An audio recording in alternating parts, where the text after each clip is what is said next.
First thing I'd like to do before I introduce Marla is to introduce Benny Doris. Benny, you want to stand up?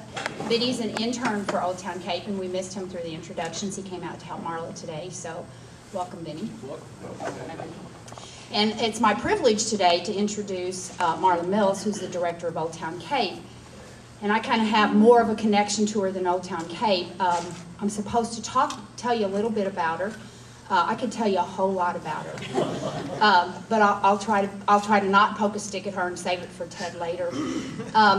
Marla, I could start off by saying that she was born on a small farm in Orion, Missouri, but I won't go back quite that far. Although Marla and I are, as most of you probably know, we are sisters. We're 2 of 6 children. I could write a book. I'm telling you, I could write a book about some of the things we did. But she is my favorite sister, and I say that because my other 2 sisters aren't here. But I can say that in front of her. I was going to have a list of Marla's accomplishments today for you, but then the Cape Central students got up and they gave their list of accomplishments, and Marla, I'm kind of afraid they would have made you look bad. So I can tell you, I'm going to make it brief from this point on. She's been executive director of Old Town Cape since the fall of 2006. I think some of the things we've seen happen in downtown Cape have been phenomenal. I think a lot of that is in part to Marla's hard work and Marla's vision and Marla's commitment to Old Town Cape and how much it means to her. And believe me, she is committed. I very rarely have a conversation with her on the phone or go anywhere with her that it doesn't end up being a meeting with someone else about Old Town Cape, somebody calling her, needing something, wanting to talk. And I'm talking weekends, and I'm talking on a pontoon at Lake Kentucky, Kentucky Lake. It never stops. It's all the time that she's working. So anyway, I'd like to welcome her. I'd like for you to welcome her, Marla Mills, Executive Director, Old Town Cape.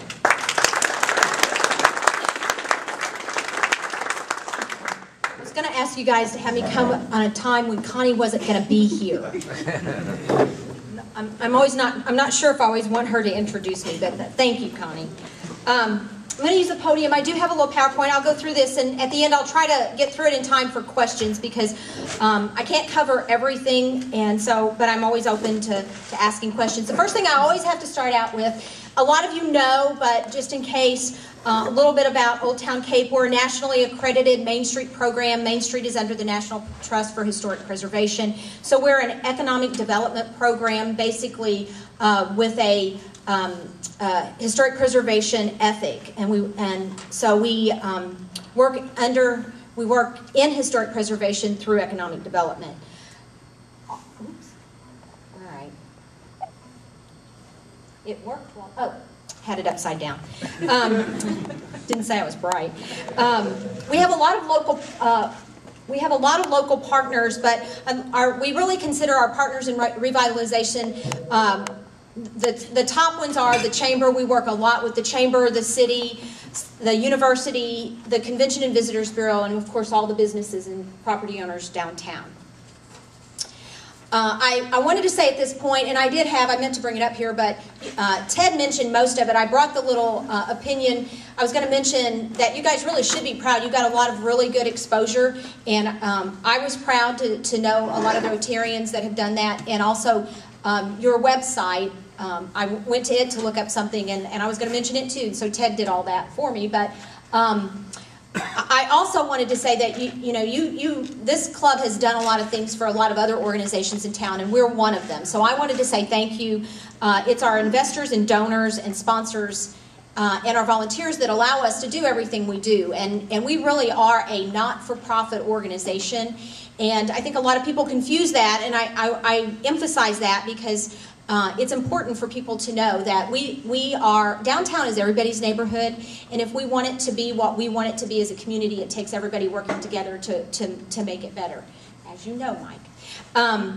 But just as an example to kind of clarify that, for this year, for our budget year this year, 40% of our budget is built on private investment pledges, local grants, donations from businesses, individuals, and our development partners, and that includes grants that we have gotten in the past from Rotary. And so at this point, I want to say thank you for the past support of the Rotary. You've helped us with technology. You've helped us with our website. You've helped us do upgrade some software and do some things that we could not have done with your help. So thank you.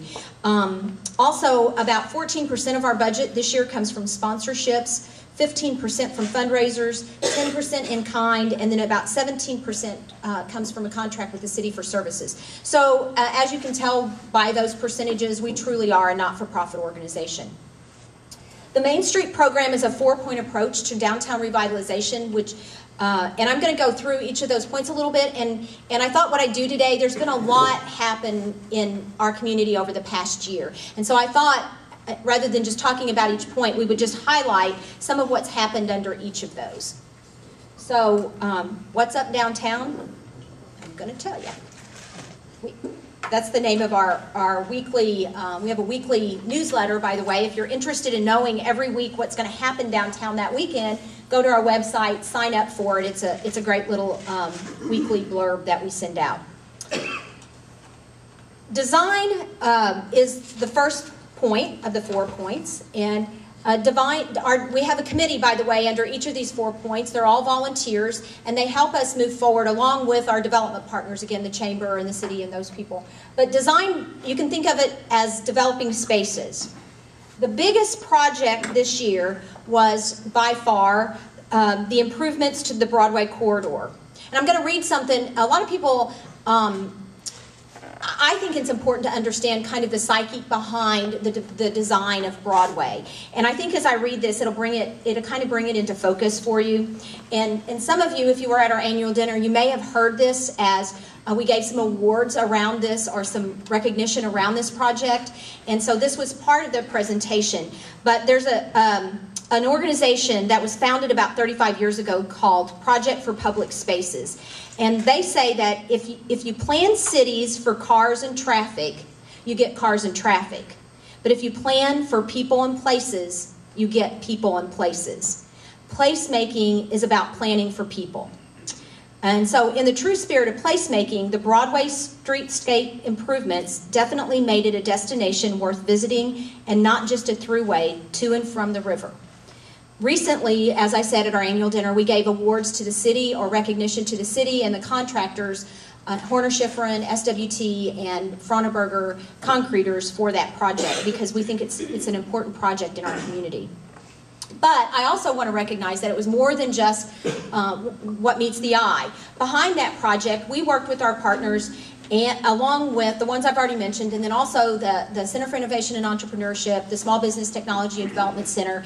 We worked with them and one-on-one worked with all the businesses along the Broadway corridor to make sure that they could remain successful, thrive, and even grow during that project, which is really hard during a construction project, particularly of that magnitude.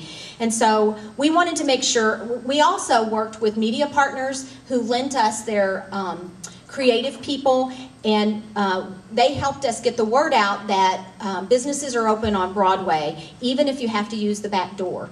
And so we went from Pacific to Terrific, which was their idea, not mine, but I kind of liked it, in just 6 months, to the day, from start to finish on that project. And during that 6 months, 6 new businesses opened or relocated to the 9 blocks under construction. And that, if you talk to other communities who have done construction, is almost unheard of. The project became a catalyst to improvement up and down the street for businesses and property. So I'm going to point some of those out. One of the big ones, this wasn't a catalyst from that project, but this is one that people have been waiting to see completed for a long time. And so finally, the Vasterling building, as we call it, the building on the corner of Broadway and Sprague, was completed. And soon, they're working on it now, there'll be a new business in that storefront. And so we'll see activity in that beautiful building again. And by the way, Kenny Pinkston at our annual dinner was awarded our John Boardman Excellence in Rehabilitation Award for that project as well. And we have a lot of residential in our district as well. And so this was a project done by Centurion Development, which is Jason Coulter and Dustin Richardson, and they won an award too for this project of taking a home and really rehabbing it in a way that respects the integrity of the history of the home. But up and down Broadway, really all over downtown, some other improvements, and these all happened again over the last year. Laurie's really gave her business a facelift through our facade loan program. It's a program that we work with the CDC, the Community Development Corporation, and the Industrial Development Authority to provide low-interest loans and design assistance to businesses or property owners. So she made her place look better. We're really excited about this facelift. It's at 609 Broadway, and it's a new business that you'll see opening soon called Broadway Market and Loft. Charlie and Lisa Bertrand bought that building a few months ago, spent the summer rehabbing it, and there'll be a new business. And I have to say, and if any of you love to go through buildings, we will soon be having, in May, we have a home and garden tour. The loft in this building will be on that tour, and you need to see it. It's very, very unique. Kenny Pinkston also rehabilitated this property in the 700 block of Broadway. This again was all done, and I bring this to light because people drive up and down Broadway particularly and say, we need to do something with these buildings, and really something is being done. We had a lot of fresh paint, new awnings. We have, you may not recognize this building, but when I say back to the old, this is a building that's on the corner of Broadway and Fountain, and it had a drive-it or EFS over the facade, and the new property owners came in and they wanted to take that off, and it was applied in a way that allowed, sometimes you can't take it off, but this had a frame around it, and now they're taking it off. It doesn't look great yet. They're still in the process of cleaning it and getting it back in order, but eventually this building is going to look like it was when it was built. And they did that because they're using historic tax credits to rehab the interior of that building, and so they wanted to make it look like it did before. But then we also have bringing the old to the new, which this is the corner. A lot of you will recognize this as the corner by the clock, Broadway and Themis. The newer property owners are working on bringing this back to life again, and we'll see something there soon. Main Street got not just Main Street, the Riverfront area got new crosswalks. City did that. When I talk about these projects, I don't want to say that we were the responsible. Again, we worked with our partners, they work with us. It's as the student said earlier, she said, everybody's got to work together, and that's really what we do. So we're not taking credit for it. We're saying it's something that our community did together, and we helped plan it. We also, whoops, I skipped it, Wayfinding. Have you seen the new signs around town? That's happened. It didn't just happen over the last year. You're seeing it over the last year. We've been planning it for at least 3 years. And so we're excited to see that finally come to fruition. We also have seen, we worked with our partners to develop some parking strategies in the downtown that are coming to light. There's a new public parking lot on the corner of Middle and Broadway. So those are some of the exciting things over the last year that happened just under our design kind of group. Our promotion develops consumers, and this is accomplished through, and this is probably what people know us most for, is our events and activities, but it's also, we use social media, we use our website, we use all kinds of things to promote not just downtown as a destination, but the businesses downtown. One of our newest events is the Cape Riverfront Market. How many attended last year? That was that was a huge project. It's a farmer's market, but with a, on steroids, I think. Farmer's market on steroids. 6 months, every Saturday, 26 Saturdays in a row, we had volunteers show up at 5 a.m. and not go home till 1:30. And so they're coming back again. They're coming back for more, but they're building on that, and they're going to make it even better this year. It's amazing the committed volunteers we have for that. But we're also involved with the Convention and Visitors Bureau on an event called the Great Race. You need to Google this. It's a really neat, if you have never heard of it, it's a timed race with all the cars. There's going to be 100 cars in it. They start in I believe it's Minneapolis. but they're going to come down the Mississippi. They do this every year, and they take a different route every year. All the cars were built prior to 1969, so they're all old cars. It's a timed thing, and they're only going to spend the night in 9 locations. They're going through 10 states, and we're one of the locations that they've chosen based on the bid that we in the Convention and Visitors Bureau put forward to them. So we're real excited. That's on June 25th. Watch for that. It's going to be a great event. And then with all those new things, we're also continuing all of the other events that we've done every year for many years, including our Tunes at Twilight, which is our popular music series in the summer, which is really 12 concerts. But in addition to that, I mentioned our social media and our website. Our promotions volunteers are also adding a blog to our website as an additional marketing tool for the downtown and the downtown businesses. The third kind of point that we have is economic restructuring or economic development, really. And really, all they do is develop business. And sometimes we do this directly working with businesses, but sometimes it's really just trying to create a better business environment. One of the things this group started last year, we're continuing, and watch for it. You should see some information coming out soon. Is a commercial open house. We did it in September of last year. We're going to do it in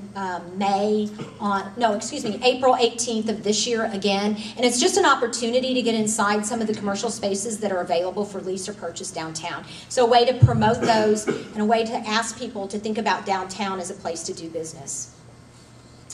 I can't talk about economic development in the downtown without talking about the Isle Casino Cape Girardeau. This is a picture of their grand opening.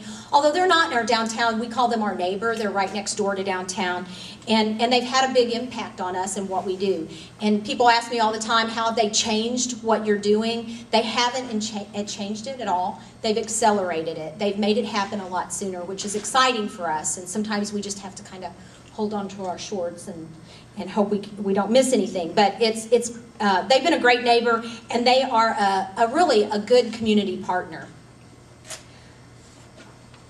And I should mention, two of the things that I mentioned earlier, the Broadway Corridor and the Wayfinding would not have happened in the timely fashion that it happened without the influx of some of the money that came from the opening of that casino.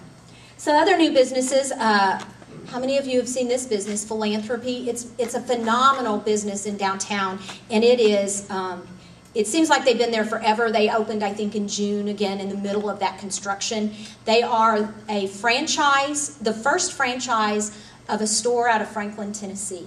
And so we're real excited to have them downtown. They have you should go in and visit with the owner sometime. They have a great story, and they are what their name implies, just like this club. They give back to their community both locally and internationally. We also have Sweet Design Boutique. And again, I keep reminding you, all this came online just within the last year. And we're excited to have the Bank of Missouri downtown with us. They merged with Security Bank and Trust, and the Bank of Missouri is really a great community partner, and we're real excited to have them downtown. We have a business called Sloan, a new business on Main Street called Sloan and Themis. It's a beading store. A lot of you guys may not know what that is, but I bet the girls here do. We have a photography studio that moved into our downtown. It's not a new business, but they were never downtown before. Arevalo Photography. Stash, which is a clothing boutique. West Bank Bistro, which is over by the River Campus. It's the cool Hun Harrison House. Historic home that was owned by the university for years, and then it was bought by a private individual, and he turned it into quite the little coffee shop. And if you've never been there, you need to go. They have, it's just a unique little place, and they have great food. They serve a great lunch.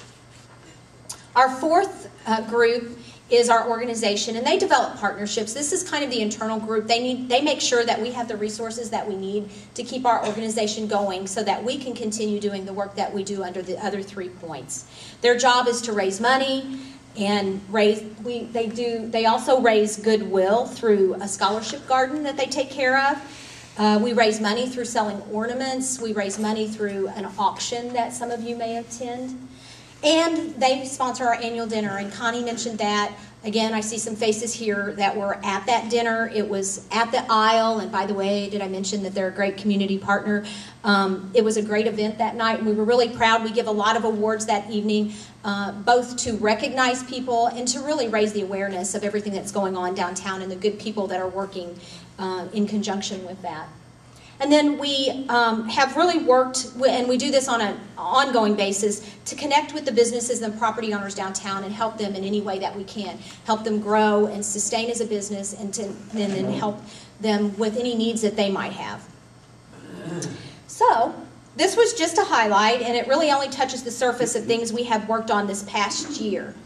And so I wanted to bring it to you to show you that there's really a lot going on, but there's a lot more to come. And I guess I just leave you with a suggestion, which is, and I hear this a lot, I hear people say, well, nobody's doing anything about X, name it. And so my suggestion is never assume that just because either you don't know about it or you aren't involved in it, that it isn't happening. We work on projects every day that no one will ever know about until sometime into the future, or may never know about at all. But trust me when I say, we got a lot of stuff going on. So, I have information up here that I can share with you. One of the things I forgot to mention, I was trying to make sure that you had time for questions, but under our economic restructuring group, we have some really good volunteers on that committee, and one of the things that they have done, we have a huge downtown geographically. We consider downtown all of the Riverfront and up and down Broadway, and those areas each have different personalities. So one of the things that they have done is gather some information, a lot of information about the Riverfront area, the upper Broadway area close to the university. We're now working on the lower Broadway area, kind of the Media Row area. It's a lot of information about the target markets for those areas. If you want to open a business or you're looking at relocating a business, what part of downtown might best suit your needs. And so there's a lot of information up here about that, and we have some great volunteers who have a lot of great information and really did some research on that. So I would encourage you to just look at it. It's interesting, or if you're really thinking about locating a business, it has some information you need. I have brochures with more information about us, and then I do have some information about our ornaments up here. But unless anybody has any questions, anybody with questions? Yes, Darren? When does the farmer's market open up? It is, again, it's 6 months. It starts the first weekend in May, and it's every Saturday, 8 a.m. to noon. And we have, by the way, at that market, every week we have demonstrations, and they're cooking demonstrations, or it could be just really beer making. We have beer making demonstrations, all kinds of things, and music, and it's all free, and a lot of kids' activities. Tell them about the Amish donuts. Oh, yeah. They're not Mennonite. Oh, Mennonite.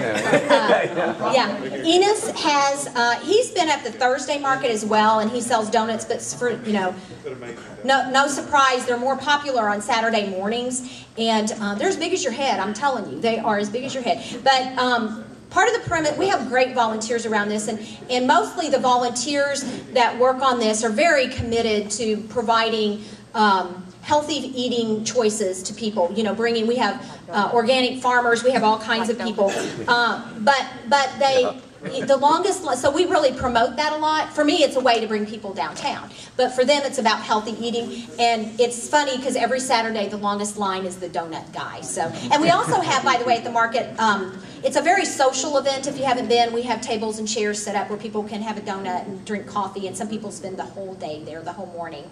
You've been there, haven't you? I think you have. Yes, one more. I'm just curious what your merchants are saying about the impact of the casino on business. Well, they've only been running it's only been in business since October 31st. So, a lot of them are saying, I just have to wait and see. I have mostly saying very good things about not just the amount of traffic that's downtown, a lot more traffic, and I specifically have some business who said their sales have increased because of it. And it's kind of hard to judge sometimes where those people come from, but for the most part, people are saying it has definitely increased the traffic in the downtown area. Other questions, Jess? Is anything happening with the Esquire Theater property? Next question. There is a lot of interest in that property. I mean, there really is. So I won't say no, nothing's happened. There's not a new owner that's doing anything with it at this moment, but there is a lot of interest in that property. And there's a lot of interest, not just private interest of people looking at it, but from us, the people, you know, working with our partners, trying to develop some opportunities around that and the Broadway Theater. So we're trying to plan around that too. Other questions? What about Butler Ragsdale's building? Have you heard anything on that? There, a little bit. There is some interest. It is listed with a broker, and so I know she's working. You know, she's working hard to try to sell that property along with the business. So you just mentioned Broadway Theater also. Right. Have you been in there? I have. You have? Yes. Is it in bad repair really inside? Or?